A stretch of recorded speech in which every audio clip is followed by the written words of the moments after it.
নমস্কার বন্ধুরা, আমি অঞ্জনা রায় এসেছি আজকে একটা ভিডিও আপনাদের কাছে দেখতেই পাচ্ছেন। আমার ফোনের জন্য কিছু করতে পারছি না, তাই করলাম। এইটাই শর্টস যাবে।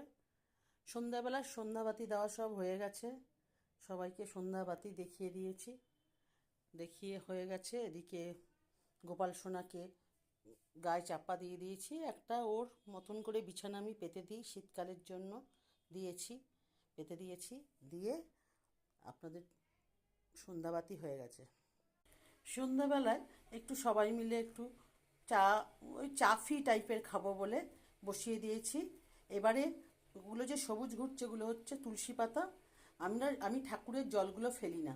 আমি ঠাকুরের যে জল দিই, চিনি দিয়ে দিই, মিষ্টি দিয়ে দিই, সেই জল আর ঠাকুরের পায়ে তুলসী পাতা আমি ভালো করে ধুয়ে দিই, আমি চায়ের মধ্যে এসে মিশিয়ে দিয়েছি। এবারে এটার মধ্যে দিয়ে দেবো সামান্য কফি। তৈরি হয়ে গেল আমার কফি। তাহলে